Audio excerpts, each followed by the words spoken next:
1번 행정 절차에 대한 설명으로 옳은 것은 1번 국가공무원법상 직위 해제 처분은 공무원의 인사상 불이익을 주는 처분이므로 요거는 맞는데 행정절차법상 사전 통지 및 의견 청취 절차를 거쳐야 한다. 요건 틀렸죠. 자, 요거는 자주 나오는 선지고 직위 해제 처분 딱 나오면 사전 통지 및 의견 청취 절차를 거쳐야 한다 보고 바로 X 표시할 수 있어야 돼요. 다음 2번 처분 당시 당사자가 어떠한 근거와 이유로 처분이 이루어진 것인지를 충분히 알 수 있어서 그에 불복하여 행정구제 절차로 나아가는데 별다른 지장이 없었던 것으로 인정되는 경우에도 처분서에 처분의 근거와 이유가 구체적으로 명시되어 있지 않았다면 그 처분은 위법하다. 자, 이것도 틀렸죠? 이것도 몇 번 나왔던 선지죠? 처분 당시에 당사자가 어떠한 근거와 이유로 처분이 내려졌는지 충분히 알 수 있었고 그에 불복하여 행정구제 절차로 나아가는데 지장이 없었다면 처분서에 처분의 근거와 이유가 구체적으로 명시되어 있지 않았더라도 그 처분은 위법하지 않아요. 요런 게 해석 문제인데 읽어보면 상식적으로 그렇다 할 수 있죠. 요런 거는 적어놓고 외운다기보다는 문제를 풀어보면서 그렇구나 하고 넘어가는 거예요. 요런 거는. 다음 3번 세액 산출 근거가 기재되지 아니한 납세고지서에 의한 부가처분은 그 후 부과된 세금을 자진 납부하였다거나 또는 조세채권의 소멸시효 기간이 만료되었다 하여 하자가 치유되는 것이라고 할 수 없다. 이게 맞는 선지죠. 이것도 자주 나오는 선지고 세액 산출 근거가 기재되지 아니한 납세고지서에 의한 부가처분은 취소 사유의 하자죠. 그리고 세금을 자진 납부했다고 이 하자가 치유될 리가 없고 조세채권의 소멸시효 기간이 만료되었다고 하여 이 하자가 치유될 리가 없죠. 요건 상식적으로 그렇다 할 수 있죠. 다음 4번 당사자 등은 청문조서의 내용을 열람 확인할 수 있을 뿐 그 청문조서에 이의가 있더라도 정정을 요구할 수는 없다. 틀렸죠. 정정을 요구할 수 있습니다. 이게 상식적이죠. 청문의 당사자가 청문조서에 이의가 있으면 정정할 수 있어야죠. 그래서 답은 3번이었고 매우 쉬운 문제였다. 다음 자 해설하겠습니다. 옳은 것은 직위 해제 처분은 사전 통지 및 의견 청취 절차를 거쳐야 한다. 틀렸죠. 요거는 기계적으로 튀어나와야 돼요. 보면 공무원 인사 중 행정 절차가 곤란하거나 불필요한 경우에 해당하는 게 직위 해제거든요. 요런 경우는 의견 청취 절차 거칠 필요 없다. 즉 행정절차법 적용되지 않는다. 다음 2번 처분 당시에 당사자가 처분 이유를 충분히 알 수 있었고 행정구제 절차로 나아가는데 지장이 없었다면 처분서에 처분 이유가 명시되어 있지 않더라도 위법한 건 아니다. 이거 상식적이죠? 여기서는 위법하다 했으니까 틀린 선지. 다음 3번 세액 산출 근거 미기재된 납세고지서는 취소 사유의 하자거든요.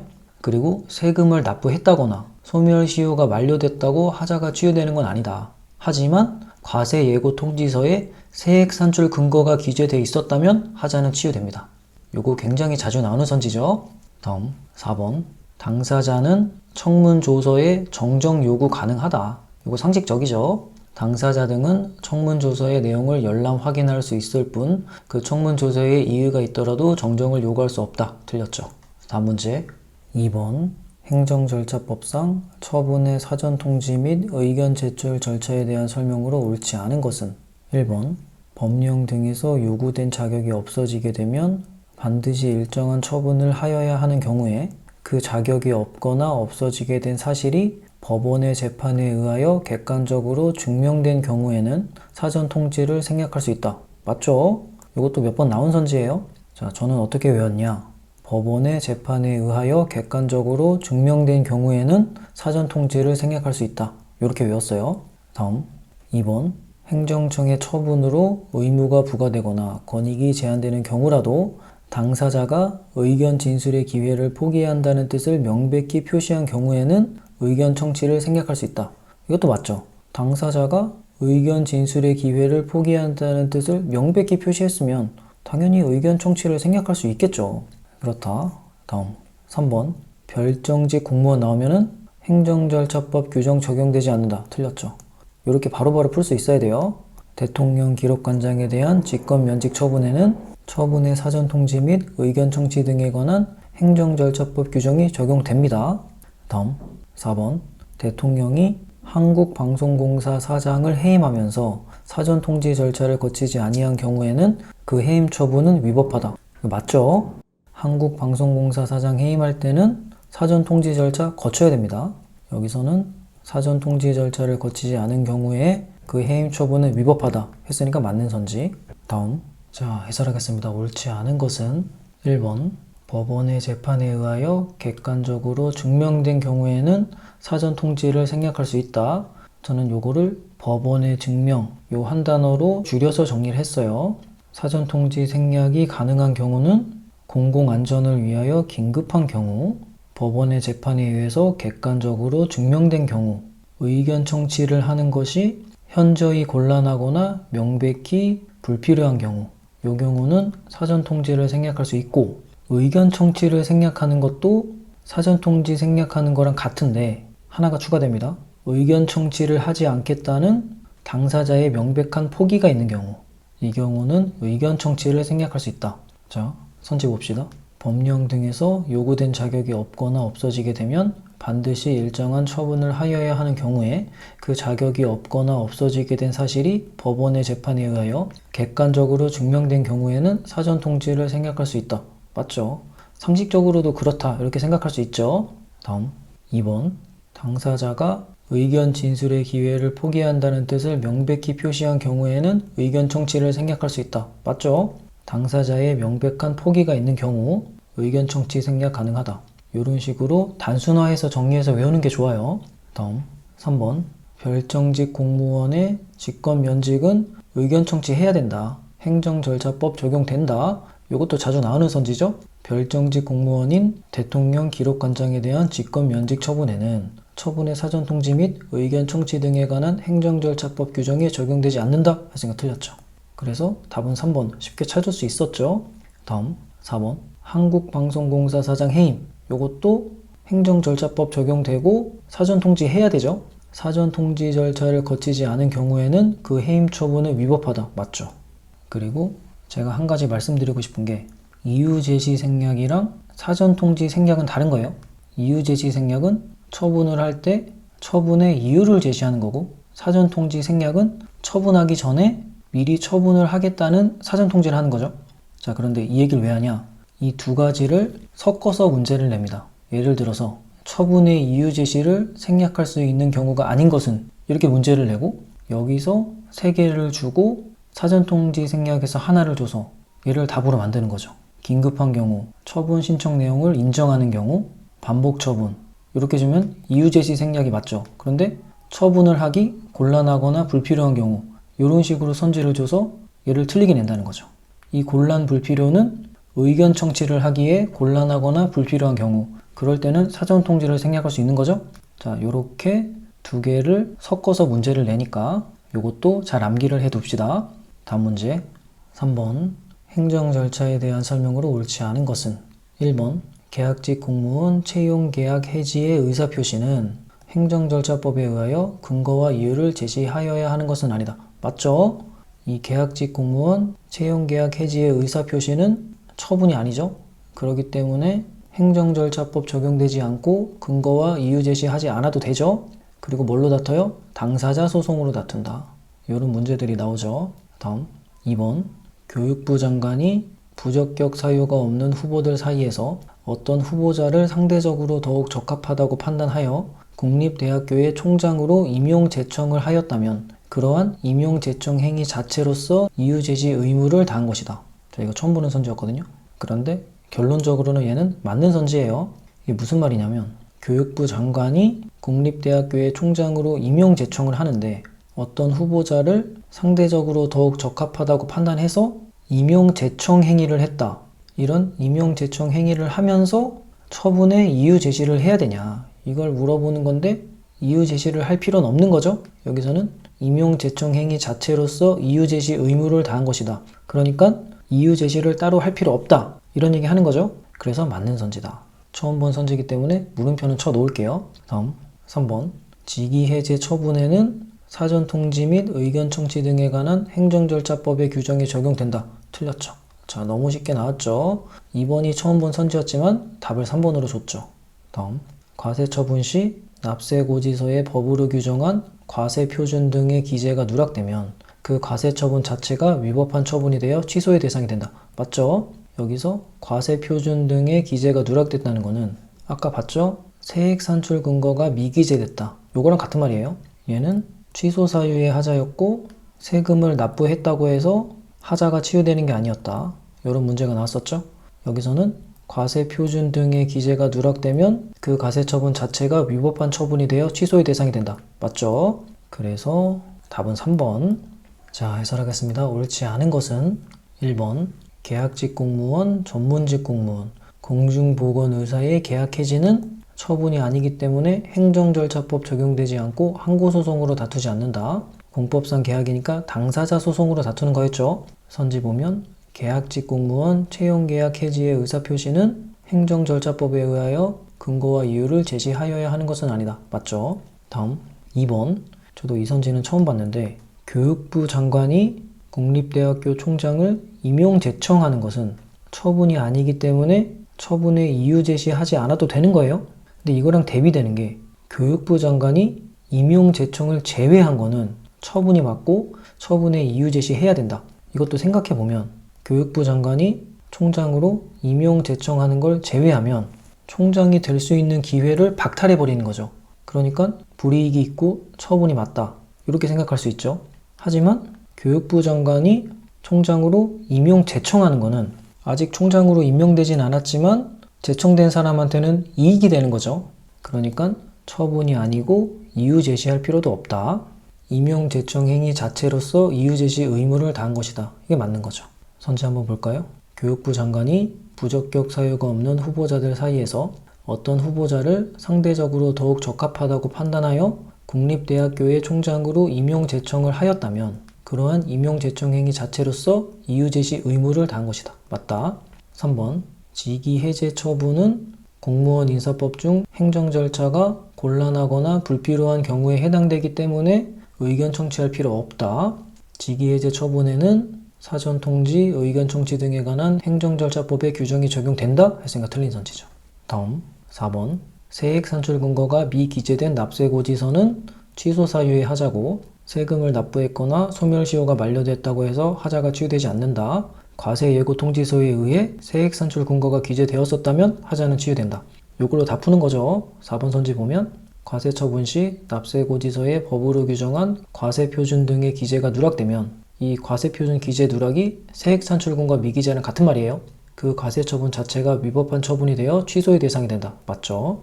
다음 문제 4번 행정절차 법령상의 처분의 신청에 대한 설명으로 옳지 않은 것은 1번 행정청은 신청인의 편의를 위하여 다른 행정청에 신청을 접수하게 할 수 있다.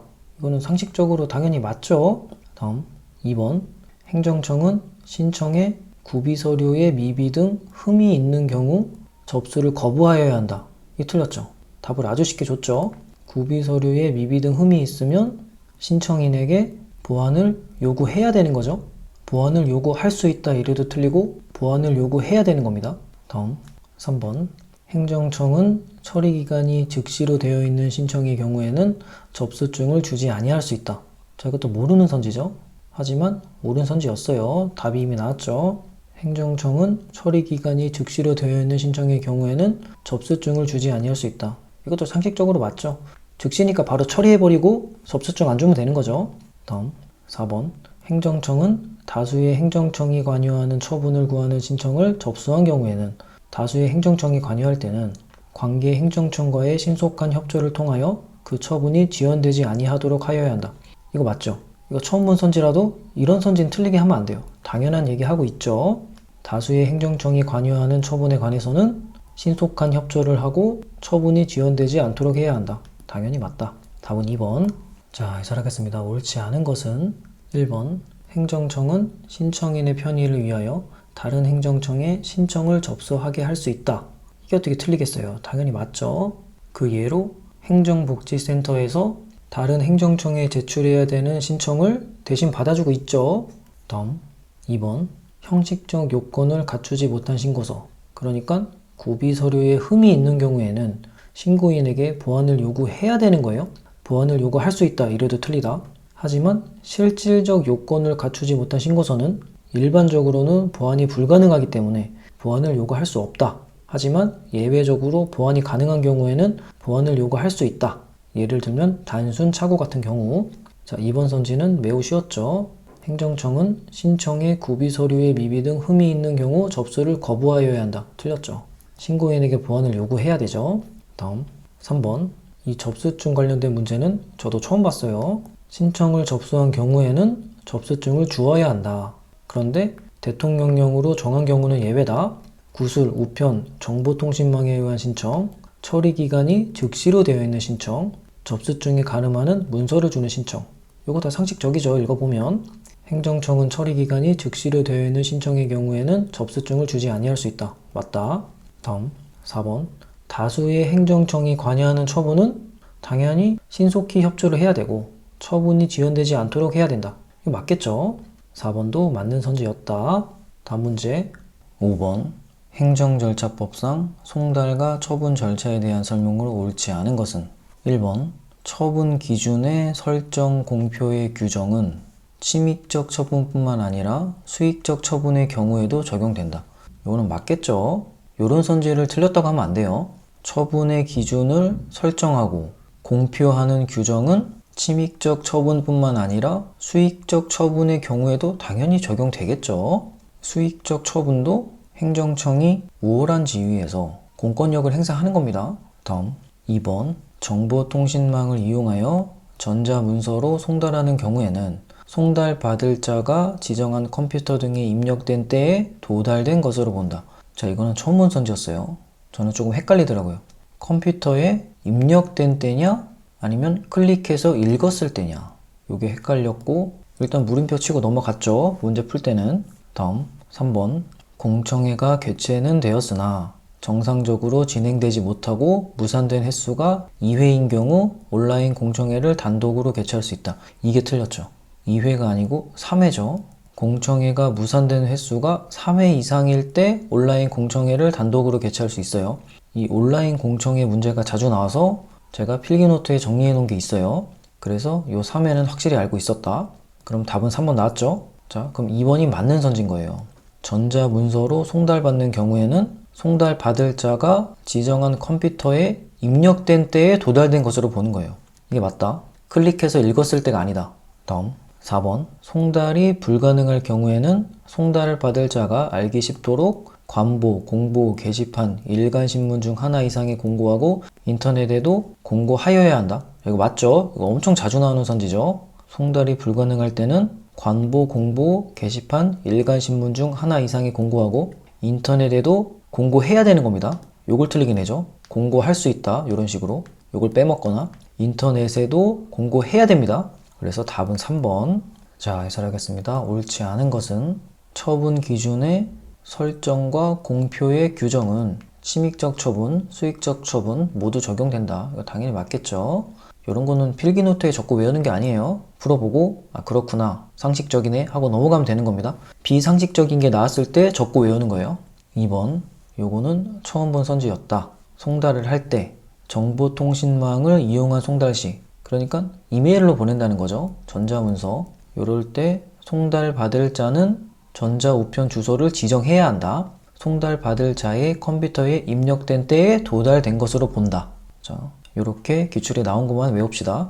그런데 생각해보면 물어볼 수 있는 게 컴퓨터에 입력된 때냐 아니면 클릭해서 읽었을 때냐, 요 두 가지를 물어볼 텐데 만약에 읽었을 때라고 하면 송달받을 자가 이메일을 열어보고 클릭 안 해서 계속 안 읽으면은 도달이 안 된 것으로 보는 거죠. 그러면 효력 발생을 안 하게 되는 거죠. 만약에 침익적 처분일 때 우편함에 두고 계속 안 읽고 아 나는 처분서가 도달 안 했으니까 효력 발생이 안 됐다, 이렇게 우길 수 있겠죠.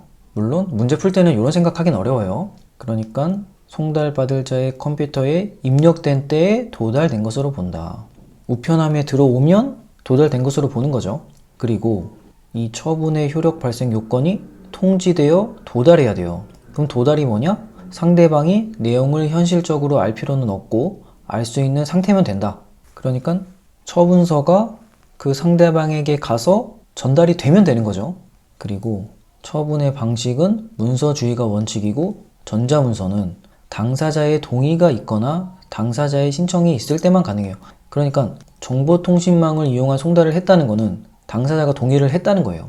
그러니까 그 상대방은 우편함을 자주 열어보고 확인을 해야겠죠. 그쵸? 이렇게도 생각이 되더라고요. 다음 3번 온라인 공청회가 은근히 자주 나옵니다. 온라인 공청회는 공청회와 병행해야 되는 거예요. 얘만 단독으로 할 수 없는 거예요.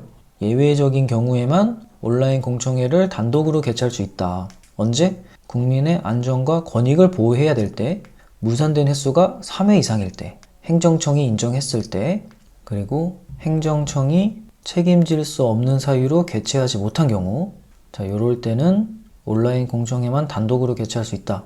그런데 선지에서는 공청회가 개최는 되었으나 정상적으로 진행되지 못하고 무산된 횟수가 2회인 경우 온라인 공청회를 단독으로 개최할 수 있다. 틀렸죠? 2회가 아니라 3회죠.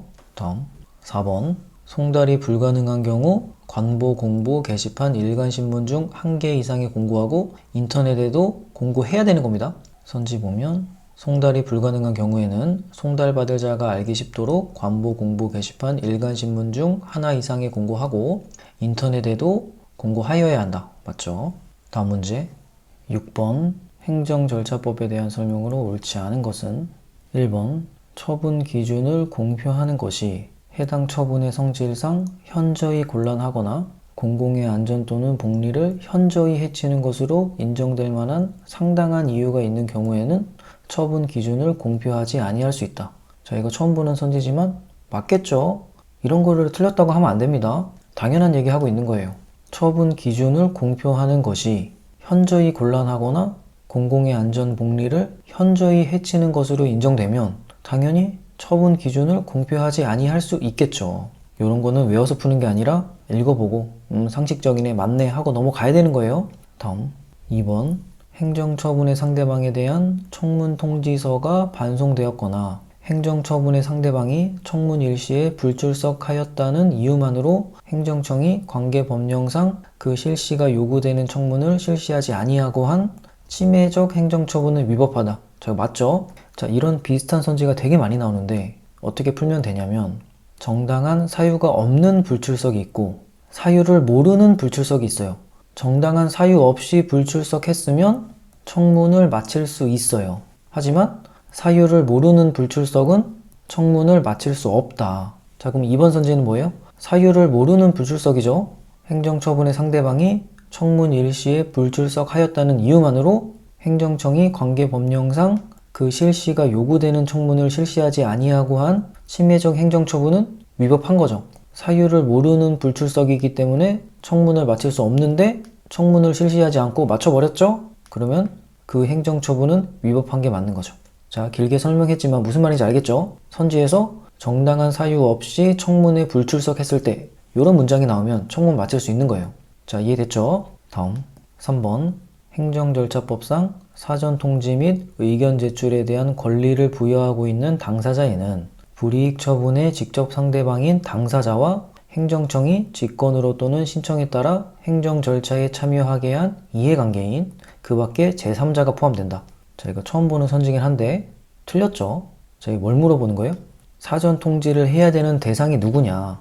첫 번째, 불이익 처분의 직접 상대방인 당사자. 이거 당연히 해야 되고, 두 번째, 행정청이 행정 절차에 참여하게 한 이해관계인. 자, 이건 좀 헷갈리죠? 사전 통지를 해야 되나 말아야 되나. 근데 그 밖에 제3자가 포함된다. 이건 틀렸죠? 그러니까 3번이 틀린 선지예요. 제3자가 누군지 알고 어떻게 사전 통지를 해요? 전 이거 보자마자 제3자 나오자마자 일단 틀렸다고 했어요. 저는 오히려 행정청이 참여하게 한 이해관계인에게 사전 통지를 해야 되나 말아야 되나 이게 헷갈렸는데 사전 통지 해야 됩니다. 이해관계인에게도. 이 3번 선지가 처음 나왔던 거다 보니까 쉽게 준 거예요.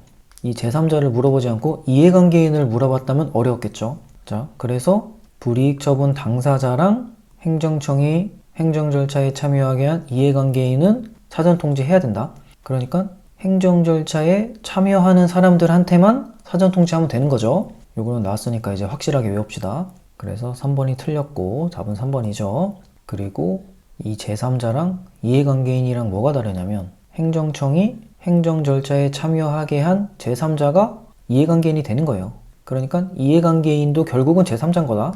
제3자 중에서 행정청이 행정 절차에 참여하게 한 사람을 이해관계인이라고 부르는 거예요. 그렇다. 다음 4번. 행정청이 처분을 하면서 당사자가 그 근거를 알 수 있을 정도로 이유를 제시한 경우에는 처분의 근거와 이유를 구체적으로 명시하지 않았더라도 그로 말미암아 그 처분이 위법하다고 볼 수는 없다. 맞죠? 이런 비슷한 선지 계속 나오죠? 이런 것도 적어놓고 외우는 게 아니라 상식적으로 맞네. 이렇게 읽고 넘어가는 거예요. 처분을 하면서 당사자가 그 근거를 알 수 있을 정도로 이유를 제시했으면 처분의 근거와 이유를 구체적으로 명시하지 않았더라도 그 처분이 위법하다고 볼 수는 없는 거예요. 맞다. 다음 문제. 자, 해설하겠습니다. 옳지 않은 것은 처분 기준을 공표하는 것이 현저히 곤란하거나 공공안전을 현저히 해치면 처분 기준을 공표하지 않을 수 있다.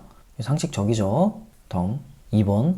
정당한 사유 없이 청문을 불출석하면 청문 마칠 수 있다. 하지만 사유를 모르는 청문 불출석은 청문 마칠 수 없다.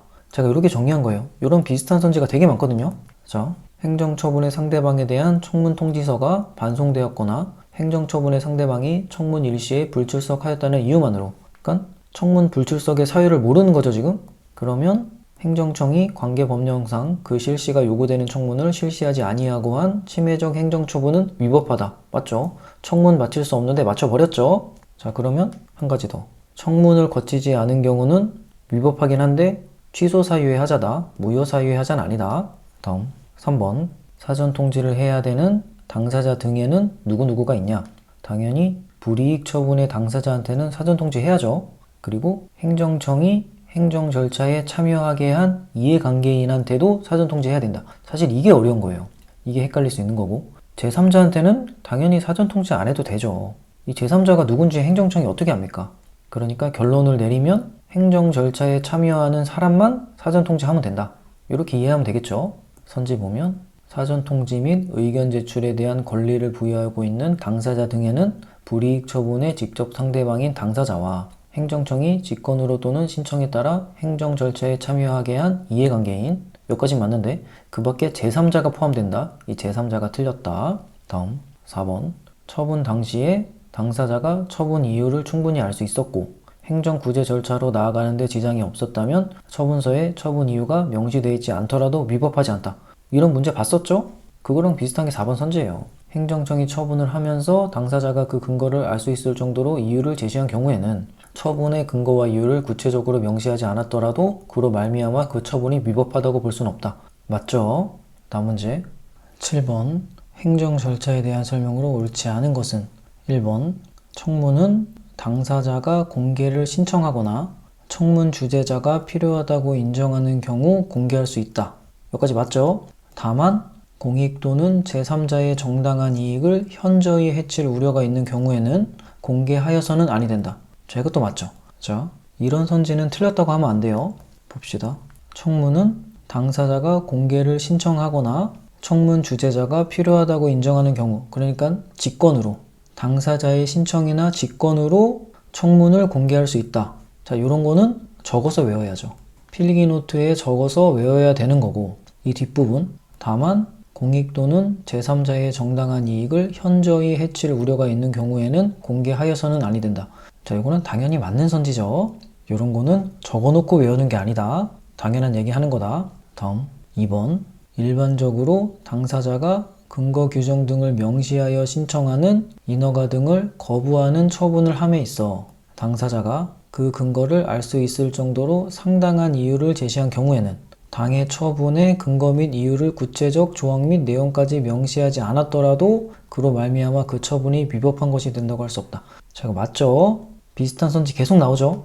거부 처분을 함에 있어서 당사자가 그 근거를 알 수 있을 정도로 상당한 이유를 제시했으면 처분의 이유를 구체적 조항, 내용까지 명시하지 않았더라도 위법한 것이 된다고 할 수 없다. 맞다. 이런 것도 적어놓고 외우는 게 아니라 읽어보고 상식적이네, 당연하네 이렇게 하고 넘어가는 거예요. 다음 3번. 공무원 인사관계 법령에 따른 처분에 관하여는 행정절차법 적용을 배제하고 있으므로 군 인사법령에 의하여 진급 예정자 명단에 포함된 자에 대하여 의견 제출의 기회를 부여하지 아니하고 진급 선발 취소 처분을 한 것이 절차상 하자가 있어 위법하다고 할 수 없다. 그러니까 적법하다 이렇게 얘기하는 거죠? 얘는 틀렸어요. 자, 이게 어려운 선지인데 이런 거를 적어놓고 외우는 거예요. 군 인사법령에 따른 처분이 두 개가 있는데 진급 선발 취소 처분 그리고 보직 해임 처분이 있어요.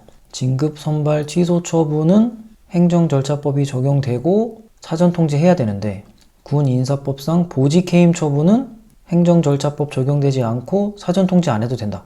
되게 헷갈리죠? 이런 거는 적어놓고 확실하게 외워둬야 된다. 그럼 문제 10초 안에 푸는 거예요. 선지 보면 군 인사법령에 의하여 진급 선발 취소 처분을 한 것이 절차상 하자가 있어 위법하다고 할 수 없다. 틀렸죠? 위법하죠? 행정절차법 적용돼서 사전 통지해야 되니까 사전 통지를 하게 되면 의견 제출을 받게 되고 그러면 의견 청취를 하는 거죠. 그러니까 이 세 개는 같다고 보면 돼요. 여기서 의견 제출의 기회를 부여하지 아니하고 그러니까 사전 통지를 안 하고 진급 선발 취소 처분을 한 것이 위법한 거죠. 다음 4번 과세의 절차 내지 형식의 위법이 있어서 과세 처분을 취소하는 판결이 확정되었을 때는 그 확정 판결의 기판력은 거기에 적시된 절차 내지 형식의 위법 사유에 한하여 미치는 것이므로 과세관청은 그 위법 사유를 보완해서 다시 새로운 과세 처분을 할 수 있다. 이거 맞죠? 이거 6장에서도 되게 많이 나왔죠. 형식의 위법이 있을 때 위법 사유를 보완해서 새로운 처분 가능하죠. 그래서 답은 3번. 자, 해설하겠습니다. 옳지 않은 것은 청문회 공개는 직권과 당사자의 신청 둘 다 가능하다. 이런 건 적어놓고 외우는 거예요. 선지 봅시다. 청문은 당사자가 공개를 신청하거나 청문 주재자가 필요하다고 인정하는 경우 이게 직권이죠. 청문 주재자의 직권, 당사자의 신청과 직권으로 청문을 공개할 수 있다. 다만 공익 또는 제3자의 정당한 이익을 현저히 해칠 우려가 있으면 공개하여서는 아니 된다. 그렇죠. 요거는 상식적인 얘기고 그러면 청문 주재자는 누가 선정해요? 행정청이 선정한다. 다음 2번 당사자가 처분 이유를 알 수 있도록 상당한 이유를 제시했다면 구체적 조항, 내용을 명시하지 않았더라도 위법하지 않다. 이런 비슷한 선지 계속 나오죠. 처분 당시 당사자가 처분 이유를 충분히 알 수 있었고 행정구제 절차로 나아가는 데 지장이 없었다면 처분서에 처분 이유가 명시되어 있지 않더라도 위법하지 않다. 그렇죠. 비슷한 얘기 계속 나옵니다. 거부하는 처분을 함에 있어 당사자가 그 근거를 알 수 있을 정도로 상당한 이유를 제시한 경우에는 처분의 근거 및 이유를 구체적 조항, 내용까지 명시하지 않았더라도 그 처분이 위법한 것이 된다고 할 수 없다. 맞다. 다음 3번 군인사법상 진급 선발 취소 처분은 행정절차법이 적용됩니다. 그러니까 의견 청취를 해야겠죠. 반면에 군인사법상 보직 해임 처분은 행정절차법이 적용되지 않아서 의견 청취 안 해도 된다. 이런 거를 확실히 외우고 있으면 어려운 문제 나왔을 때 답을 바로 찾을 수 있는 거죠. 선지 보면 군인사법령에 의하여 의견 제출의 기회를 부여하지 않고 진급 선발 취소 처분을 한 것이 절차상 하자가 있어 위법하다고 할 수 없다. 틀렸죠. 절차상 하자가 있어 위법하죠. 다음 4번 거부 처분 취소 확정 판결이 났고 이게 절차상 위법 때문이었다. 자, 그러면 위법 사유를 보완해서 다시 거부 처분할 수 있죠. 자, 이런 선지 엄청 많이 나오죠. 그리고 사실심 변론 종결 이유 사유, 그러니까 다른 사유로 다시 거부 처분도 가능하다. 4번 선지가 과세 처분 취소 확정 판결이 났는데 이게 절차상 위법이었고 행정청은 위법 사유를 보완해서 다시 새로운 과세 처분할 수 있다. 요거는 종전과 별개의 처분이다. 그리고 또 비슷한 게 취소 판결에서 위법하다고 판단된 처분 사유와 다른 사유이면 종전과 같은 처분 가능하다. 이것은 기속력 위반이 아니다.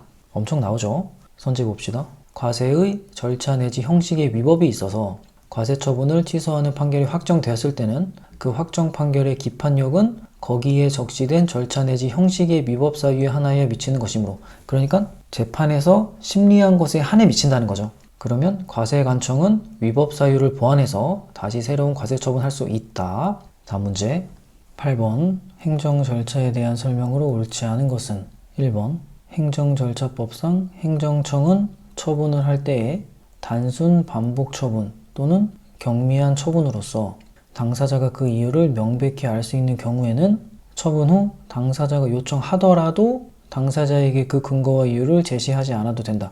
자, 이건 틀렸죠? 단순 처분이거나 경미한 처분은 당사자에게 그 근거와 이유를 제시하지 않아도 돼요. 그런데 처분 후에 당사자가 요청하면 당사자에게 그 근거와 이유를 제시해야겠죠. 이게 상식적이죠. 원래 처분을 할 때는 처분의 내용과 사유를 제시해야 되는 거예요. 이게 원칙이기 때문에 단순 처분이거나 경미한 처분이더라도 당사자가 요청하면 그 근거와 이유를 제시해야 됩니다. 여기서는 제시하지 않아도 된다 했으니까 틀렸고. 자, 답 나왔죠? 다음 2번 육군사관학교의 사관생도에 대한 징계 절차에서 징계심의 대상자가 대리인으로 선임한 변호사가 징계위원회 심의에 출석하여 진술하려고 하였음에도 징계권자나 그 소속 직원이 변호사가 징계위원회의 심의에 출석하는 것을 막은 후 내린 징계위원회의 징계 의결에 따른 징계 처분은 특별한 사정이 없는 한 위법하여 원칙적으로 취소되어야 한다. 자, 이거 맞죠? 이거 해석 문제죠? 무슨 말인지 해석하고 이해했으면 옳다고 표시할 수 있어요. 자, 사관생도에 대한 징계 절차에서 징계심의 대상자, 그러니까 사관생도의 변호사가 징계위원회 심의에 출석하려고 했는데 출석하는 걸 막은 거예요. 자, 그러면 그 후에 징계위원회에서 징계 의결에 따른 징계 처분은 특별한 사정이 없는 한 위법한 게 맞죠. 원칙적으로 취소되어야 한다. 맞다. 절차상의 하자가 있는 거죠. 다음 3번 공무원 인사관계 법령에 의한 처분에 관한 사항 전부에 대하여 행정절차법의 적용이 배제되는 것이 아니라 성질상 행정절차를 거치기 곤란하거나 불필요하다고 인정되는 처분이나 행정절차에 준하는 절차를 거치도록 하고 있는 처분의 경우에만 행정절차법의 적용이 배제된다. 맞죠? 이것도 당연한 얘기 하고 있고 무슨 말이에요? 행정절차법의 적용이 배제되는 경우는 행정절차를 거치기 곤란하거나 불필요하다고 인정되는 처분에만 행정절차법 적용을 배제할 수 있다. 그러니까 사전 통지 안 해도 된다. 이런 얘기 하는 거죠? 그래서 이거는 맞는 선지다. 이것도 해석 문제죠. 다음 4번 군 인사법령에 의하여 진급 예정자 명단에 포함된 자에 대하여 의견 제출의 기회를 부여하지 아니한 채 진급 선발 처분을 취소한 처분은 위법하다. 맞죠? 이거 어떻게 풀어야 돼요? 군 인사법령 보고 진급 선발 취소 처분, 의견 제출의 기회를 부여하지 아니한 채 한 처분은 위법하다. 맞다. 이렇게 풀 수 있어야 됩니다. 그래서 답은 1번. 자, 해설하겠습니다. 옳지 않은 것은 1번 이유 제시 생략이 가능하더라도, 그러니까 반복 처분이거나 경미 처분이더라도 당사자가 요청하면 처분 이유를 제시해야 됩니다. 이게 상식적이죠. 선지에서는 단순 반복적인 처분 또는 경미한 처분으로서 당사자가 그 이유를 명백히 알 수 있는 경우에는 처분 후에 당사자가 요청하더라도 당사자에게 그 근거와 이유를 제시하지 않아도 된다 했으니까 틀렸죠. 원래는 긴급하거나 신청 내용을 인정하거나 반복 처분이거나 경미 처분일 때 이유 제시 생략이 가능하다, 가능하지 않다를 물어봤는데 1번 선지는 오히려 더 쉽게 줬죠. 당사자가 요청하면 처분 이유 제시해야 되는 거예요. 다음 2번 징계위원회의 심의 출석을 막은 징계 의결은 당연히 위법하겠죠. 육군 사관생도의 변호사가 징계위원회 심의에 출석하는 것을 막은 후 내린 징계 의결에 따른 징계 처분은 위법하다. 형식상 절차상의 하자가 있는 거죠. 선지에서는 위법하여 원칙적으로 취소되어야 한다. 그러니까 맞는 선지. 다음 3번 공무원 인사법 중에 행정절차를 거치는 것이 곤란하거나 불필요한 경우에만 행정절차법 적용을 배제할 수 있고 의견 청취 안 할 수 있는 거죠. 예를 들면 직위해제 같은 것이 있었죠. 3번 선지는 그 내용을 길게 쓴 거죠. 한번 읽어볼까요?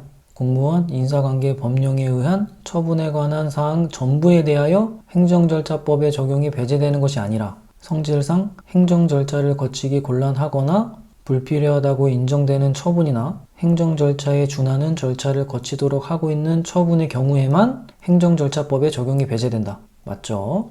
긴 선지를 읽더라도 핵심 내용이 무엇인지 빠르게 파악할 수 있어야 돼요. 자, 그러려면 기출을 많이 풀어보는 수밖에 없다. 물어보는 걸 똑같이 물어봅니다. 다음 4번 군 인사법상 진급 선발 취소 처분은 행정절차법 적용되고 군 인사법상 보직 해임 처분은 행정절차법 적용되지 않는다. 선지 보면 군 인사법령에 의하여 의견 제출의 기회를 부여하지 아니한 채 진급 선발을 취소한 처분은 위법하다. 맞죠? 다음 문제 9번 행정절차법상 행정절차에 대한 설명으로 옳은 것은 1번 행정청은 행정입법안에 관하여 공청회를 마친 후 입법할 때까지 새로운 사정이 발견되어 공청회를 다시 개최할 필요가 있다고 인정할 때에는 공청회를 다시 개최하여야 한다. 이거 처음 본 선지였어요. 뭘 물어보겠어요? 공청회를 다시 개최해야 한다랑 할 수 있다. 요걸 물어보겠죠. 처음 보는 선지였지만 틀렸다고 표시를 했었어요. 왜냐하면 공청회는 입법을 하기 전에 의견을 수렴하는 거잖아요. 그렇기 때문에 새로운 사정이 발견됐다고 해서 공청회를 다시 개최해야 되는 게 아니라 할 수 있다가 맞겠다. 이런 생각을 했다. 문제 풀 때는 이렇게 물음표 X 표시하고 빠르게 다음 선지로 넘어가는 거예요. 다음 2번 구국적법에 따른 기화는 성질상 행정 절차를 거치기 곤란하거나 거칠 필요가 없다고 인정되는 사항이 아니므로 처분의 이유 제시를 규정한 행정절차법이 적용된다. 이거 틀렸죠? 이건 아는 거죠? 기화는 행정절차법 적용되지 않죠. 다음 3번 국가에 대해 행정처분을 할 때도 사전통지, 의견 청취, 이유 제시와 관련한 행정절차법이 그대로 적용된다고 보아야 한다. 이것도 모르는 선지였어요. 하지만 요거는 옳다는 생각이 들었어요. 왜냐하면 국가에 대해 행정처분을 하더라도 이 처분서를 받는 사람은 어느 부처의 공무원이겠죠. 이 공무원이 그 처분에 대해서 대항할 수 있도록 사전 통지해주고 이유 제시를 해줘야겠죠. 이런 생각이 들어서 일단 옳다는 표시를 하고 넘어갔다. 다음 4번 다수의 당사자 등에 선정된 대표자가 있는 경우에는 당사자 등은 직접 또는 대표자를 통하여 행정 절차에 관한 행위를 할 수 있다. 요거는 확실히 틀렸죠. 요거는 우리가 아는 거. 대표자가 있는 경우에는 대표자를 통해서만 행정 절차에 관한 행위를 할 수 있어요. 당사자 등이 직접 할 수 없다. 그러면 옳은 거 찾는 거니까 일단 2번, 4번은 확실히 아니고 1번, 3번 중에 답이 있겠네. 근데 3번이 처음 본 선지지만 옳을 확률이 높다 표시를 했죠. 그러면 시험에서는 3번 답 찍고 넘어가는 거예요. 제가 그래서 물음표 한 다음에 동그라미 X 표시를 하는 거예요. 문제 풀 때 이렇게 하려고. 실제로도 답은 3번이었다. 국가에 대해 행정처분을 할 때도 사전통지, 의견 청취, 이유 제시와 관련한 행정절차법이 그대로 적용됩니다. 맞다. 그리고 1번 보면 공청회를 마친 후 새로운 사정이 발견되어 공청회를 다시 개최할 필요가 있다고 인정되더라도 공청회를 다시 개최할 수 있는 거지 해야 한다는 아니다. 생각해보면 이게 상식적이에요. 새로운 사정이 발견되면 공청회 하자. 또 다른 사정 발견됐다 공청회 하자. 이러면 공청회가 끝도 없이 반복되겠죠. 이렇게도 생각해 볼 수 있다. 그러면은 답은 3번. 자, 해설하겠습니다. 옳은 것은 공청회, 청문회 모두 새로운 사정이 발견되면 재개최를 할 수 있다가 맞아요. 해야 한다 아니다. 저는 공청회만 할 수 있다는 줄 알았는데 기출문제를 다 찾아보니까 청문회의 재개최도 할 수 있다가 맞아요. 선지 보면 행정청은 공청회를 마친 후 새로운 사정이 발견되어 공청회를 다시 개최할 필요가 있다고 인정할 때에는 공청회를 다시 개최하여야 한다. 틀렸죠? 할 수 있다가 맞다. 그리고 공청회랑 청문회 뭐가 다른지 한번 보겠습니다. 청문회가 더 센 거다. 무슨 말이냐? 공청회는 입법, 계획 수립 전에 의견을 수렴하는 거예요. 반면에 청문회는 불이익한 처분을 하기 전에 방어 기회를 보장하는 거다. 그러니까 청문회가 더 센 거죠. 청문회를 안 하게 되면 그 처분 당사자는 불이익이 크겠죠. 그리고 공청회는 언제 실시하냐? 법령이 정한 경우 당연히 해야 되고 행정청이 의견 수렴이 필요하다고 인정하는 경우 이럴 때 해야 되고 당사자의 요구가 있는 경우 몇 명이 요구했을 때 대통령령이 정하는 수 이상의 당사자가 요구했을 때는 공청회를 실시해야 된다. 여기 있는 거는 다 해야 되는 것들이고 청문회도 마찬가지로 법령에서 정한 경우 해야 되고 행정청이 청문회가 필요하다고 인정하는 경우 해야 되고 인허가의 취소나 신분의 박탈이나 조합 설립 취소 처분을 할 때는 청문회를 실시해야 된다. 그런데 선지에서는 공청회를 실시해야 된다 이렇게 나오기도 하지만 행정청이 의견 수렴이 필요하다고 인정되는 경우에 공청회를 실시한다 이렇게 나오기도 해요. 실시한다. 이것도 맞는 거다. 그리고 청문회는 좀 이해가 되죠. 불이익한 처분을 할 때 인허가의 취소나 신분 박탈, 조합 설립 취소를 할 때 하는데 공청회의 예시가 머릿속에 잘 안 떠오르죠. 예를 들면 도시 기본 계획을 수립하거나 환경 영향 평가 시 주민 의견을 수렴할 때 공청회를 하고 1번 선지처럼 행정입법안에 관한 의견을 수렴할 때 공청회를 한다. 이러면 좀 머릿속에 들어오죠? 자, 다음 2번 기화는 행정절차법 적용되지 않는다. 선지 보면 국적법에 따른 기화는 처분의 이유 제시를 규정한 행정절차법이 적용된다. 틀렸죠? 적용되지 않는다. 다음 3번 국가에게 행정처분을 할 때도 행정절차법이 적용된다. 사전통지, 의견 청취해야 되는 거죠. 국가에 대해 행정처분을 할 때도 사전통지, 의견 청취, 이유 제시와 관련한 행정절차법이 그대로 적용된다고 보아야 한다. 맞죠? 이것도 생각해보면 상식적이죠. 다음 4번 대표자는 국무원 9급에서 나왔었는데 만약에 대표자를 뽑았다면 대표자만이 행정행위가 가능하다. 대표자는 모든 행정행위를 할 수 있다. 다만 행정 절차를 끝맺는 행위는 당사자의 동의가 필요하다. 이거 상식적이죠. 그리고 행정청의 행위는 대표자 1인한테만 해도 효력이 있는데 행정청의 통지는 대표자 1인한테만 통지를 한다고 해서 효력이 발생하는 게 아니고 모든 인원에게 각각 통지를 해야 효력이 발생하는 거다. 자, 선지 봅시다. 다수의 당사자 등에 선정된 대표자가 있는 경우에는 당사자 등은 직접 또는 그 대표자를 통하여 행정 절차에 관한 행위를 할 수 있다. 틀렸죠? 당사자 등이 직접 할 수 없다.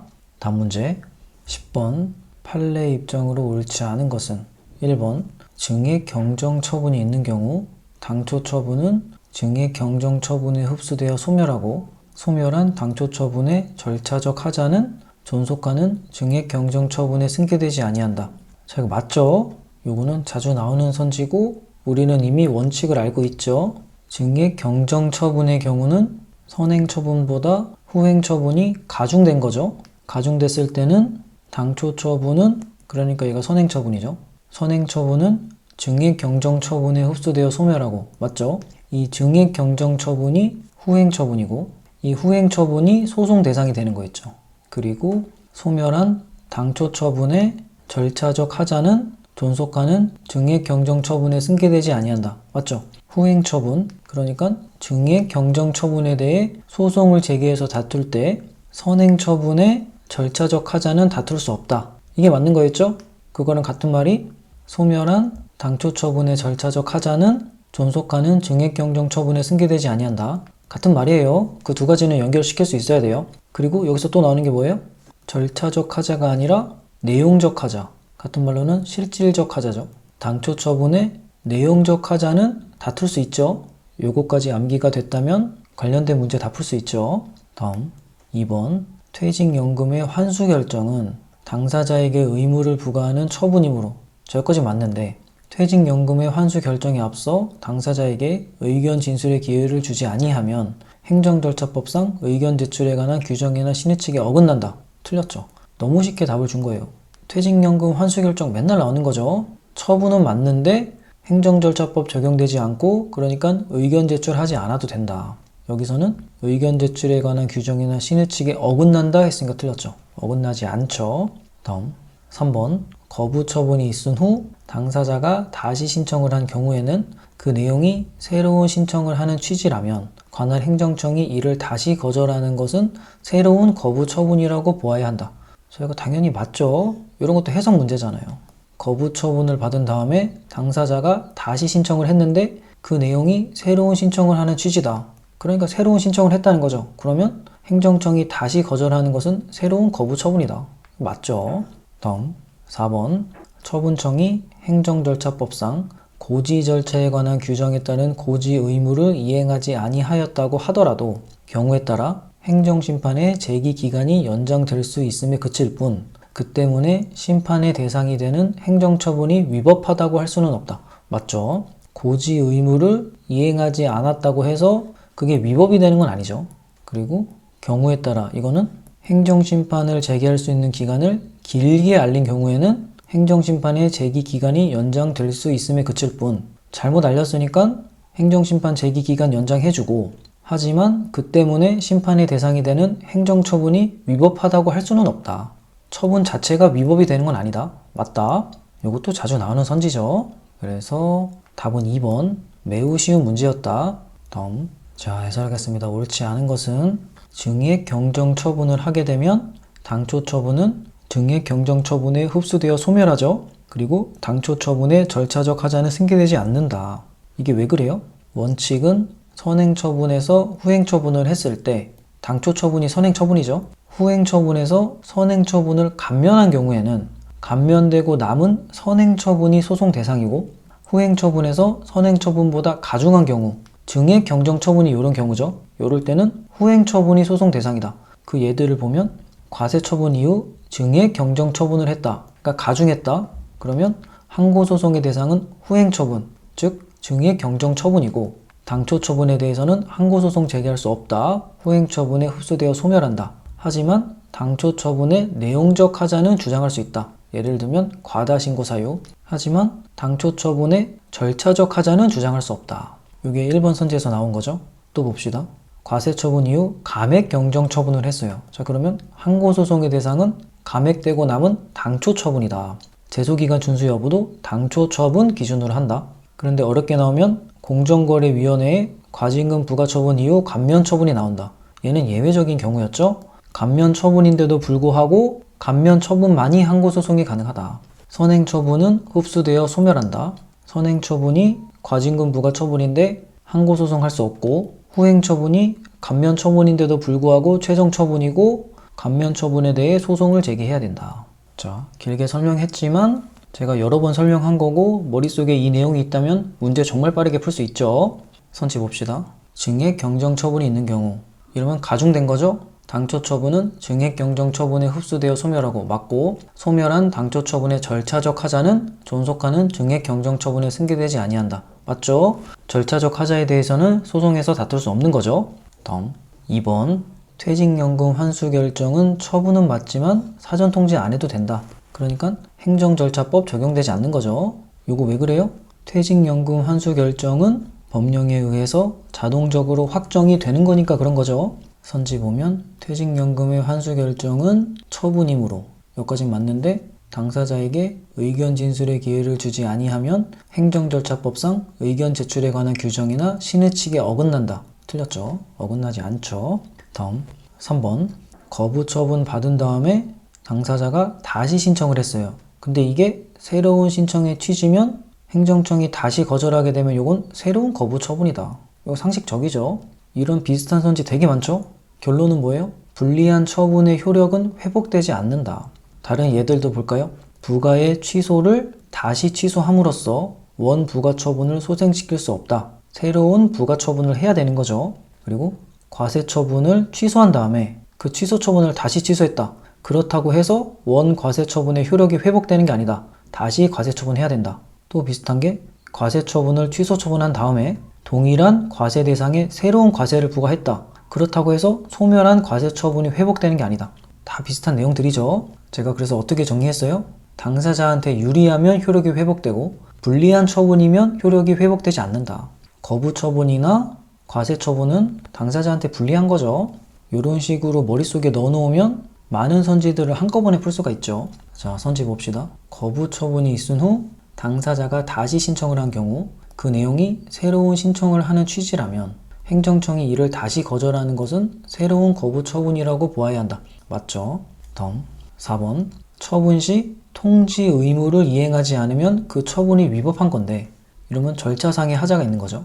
그런데 처분 시 고지 의무를 이행하지 않은 거는 처분이 위법한 건 아니다. 왜 그러냐? 통지는 처분 내용, 처분 이유를 알리는 거고, 통지를 하게 되면 법적 효력이 발생하죠.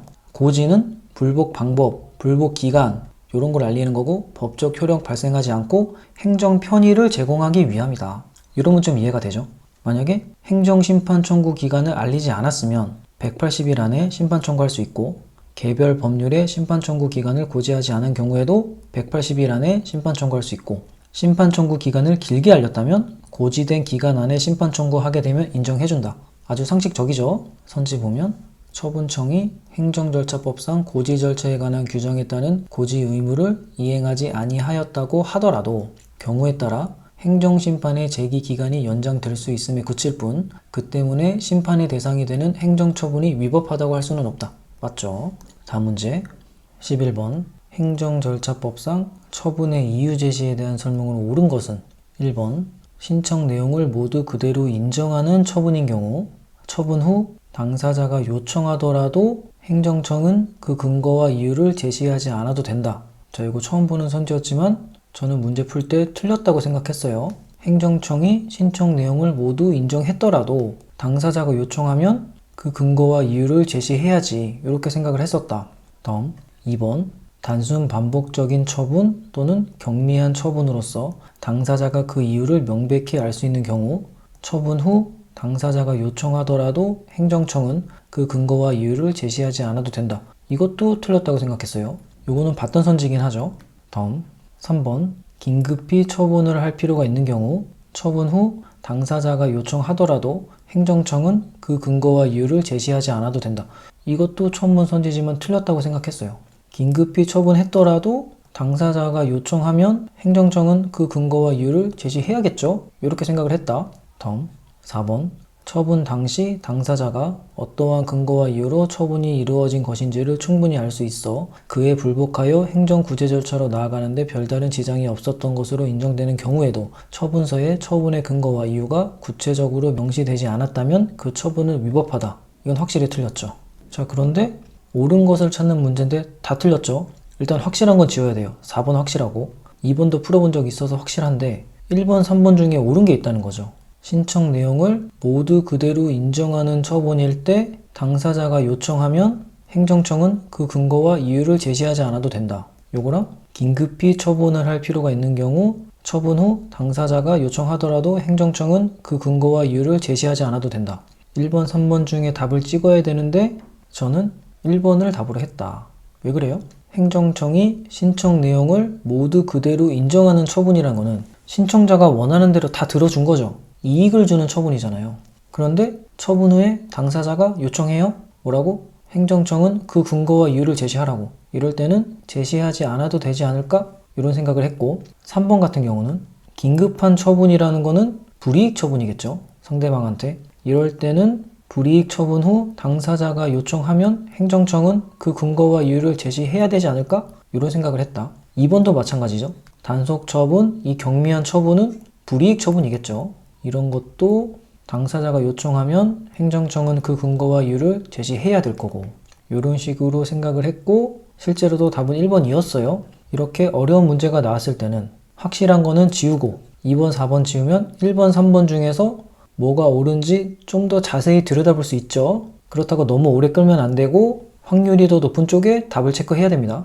저는 그게 1번이었고, 자, 해설해서 봅시다. 자, 해설하겠습니다. 옳은 것은 일단 처분의 이유 제시 생략이 가능한 경우는 긴급한 경우, 행정청이 신청 내용을 인정하는 경우, 반복 처분, 경미 처분인 경우에는 이유 제시 생략이 가능한데 여기서는 그걸 물어보지 않고 신청 내용을 모두 그대로 인정하는 처분인 경우, 처분 후 당사자가 요청하더라도 행정청은 그 근거와 이유를 제시하지 않아도 된다. 이게 맞다는 거예요. 아주 어려웠죠? 행정청이 신청 내용을 모두 인정하는 처분인 경우에는 당사자가 요청하더라도 처분 이유를 제시하지 않아도 됩니다. 요거 생각해보면 행정청이 신청 내용을 모두 인정해줬다는 거는 신청자의 요구를 다 들어준 거죠. 신청자가 원하는 대로 다 해줬다. 이익이 되는 처분을 한 거죠. 이럴 때는 당사자가 요청하더라도 처분 이유를 제시하지 않을 수 있겠죠. 이렇게 생각하면 되죠. 그러니까 이렇게 생각해서 외우라는 거예요, 저는. 이 생각하는 방식이 틀려도 돼요. 외우기만 하면 됩니다. 반면에 긴급, 반복, 경미 처분이라서 이유 제시 생략이 가능하더라도 당사자가 요청하면 처분 이유를 제시해야 되는 겁니다. 이 두 개가 완전히 다르죠. 보면 이 이유 제시 생략에 대해서 2024년 지방직, 2025년 지방직 연속으로 나왔죠.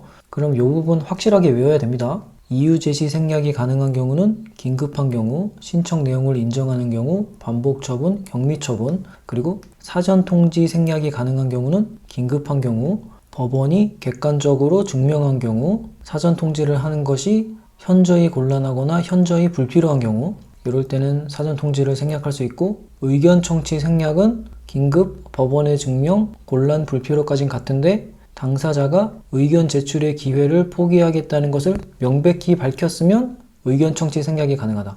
이 당사자의 포기도 기억을 해놔야겠죠. 자, 다음 선지 계속 봅시다. 2번, 단순 반복적인 처분, 경미한 처분으로서 당사자가 그 이유를 명백히 알 수 있는 경우 처분 후 당사자가 요청하더라도 행정청은 그 근거와 이유를 제시하지 않아도 된다. 틀렸죠? 반복 처분, 경미 처분은 당사자가 요청하면 처분 이유를 제시해야 됩니다.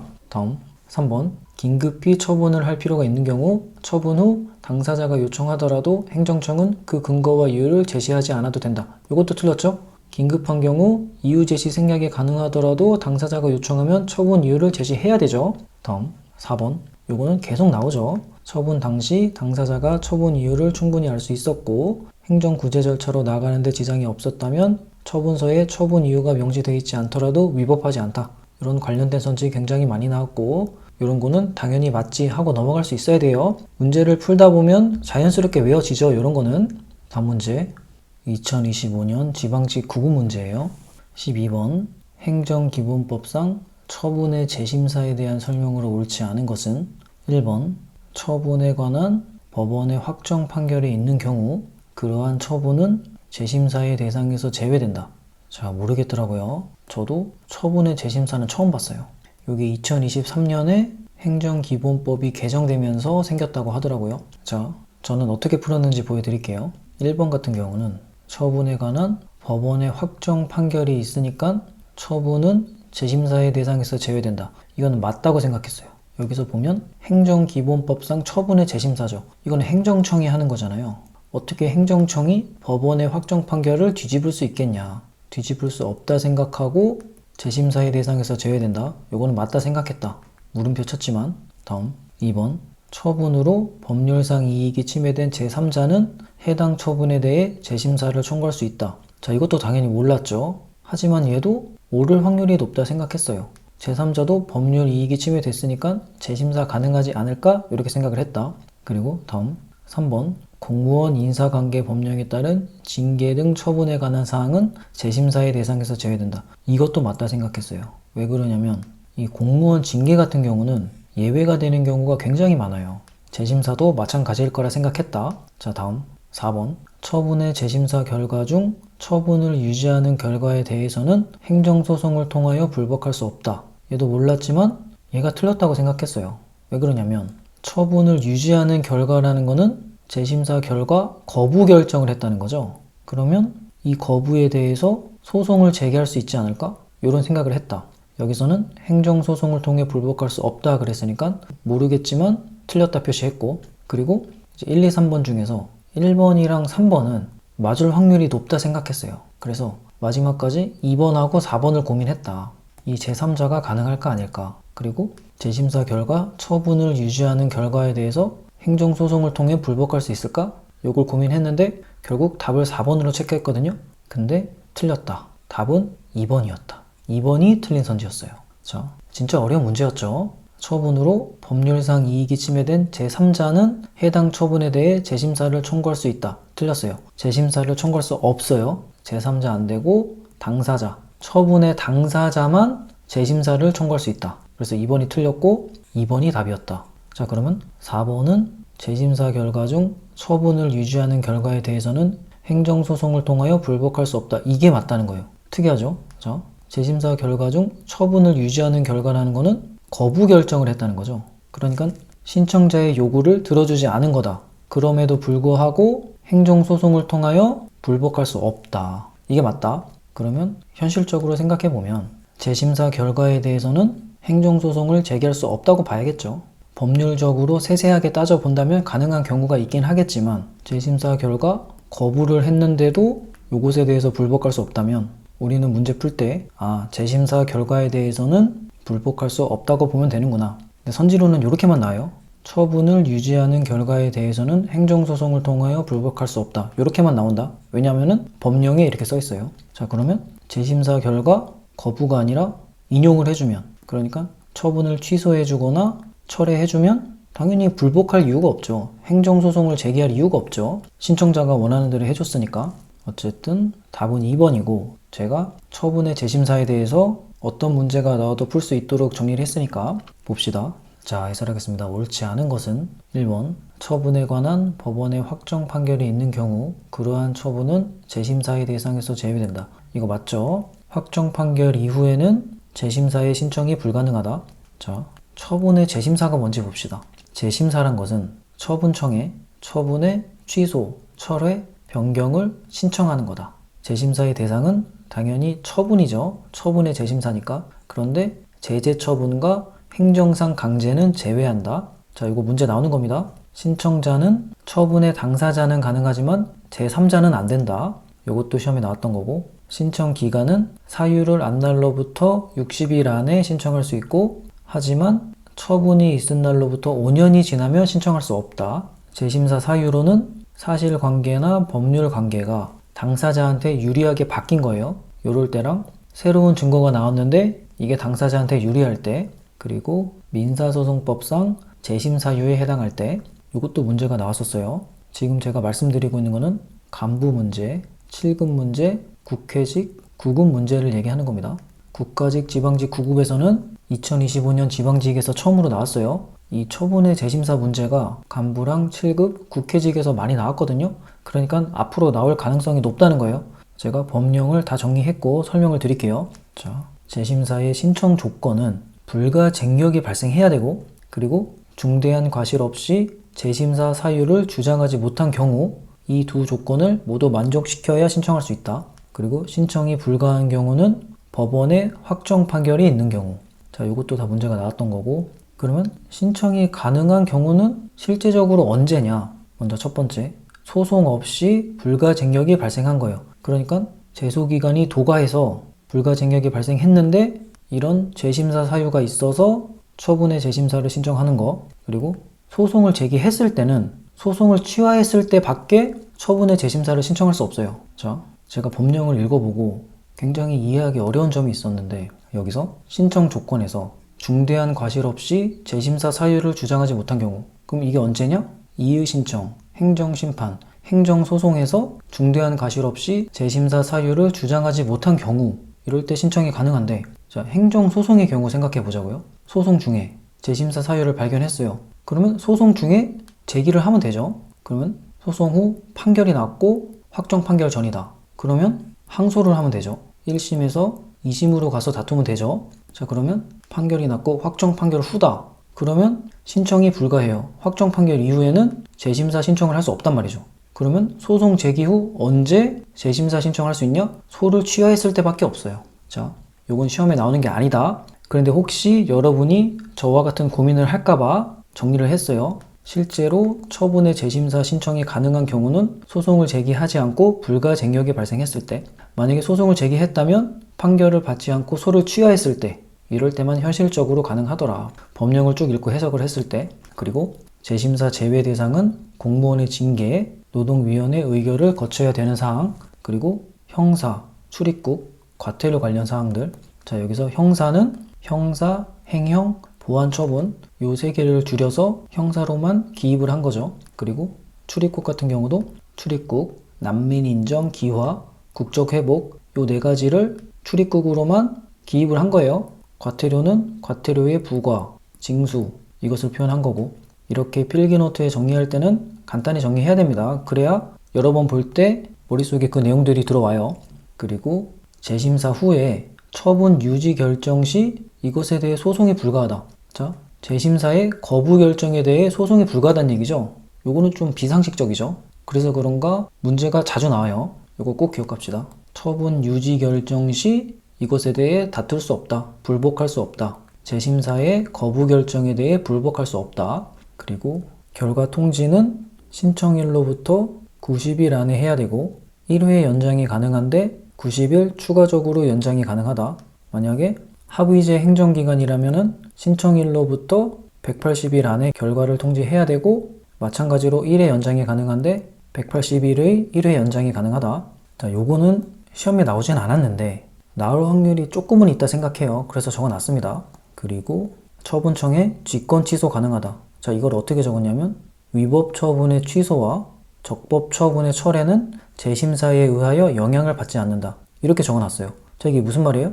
위법 처분을 취소하는 거, 적법 처분을 처리하는 거는 재심사 결과가 어떻게 나와도 상관이 없다. 처분청이 다시 살펴보니까 처분이 위법해요. 그럼 직권 취소할 수 있다. 이런 얘기 하는 겁니다. 우리가 기출문제를 풀 때 직권 취소가 가능하다. 이런 선지가 나오면 진짜 예외적인 경우가 아니면 다 맞았죠. 다음, 처분으로 법률상 이익이 침해된 제3자는 해당 처분에 대해 재심사를 청구할 수 있다. 틀렸죠. 신청자는 당사자만 가능하다. 제3자 안 된다.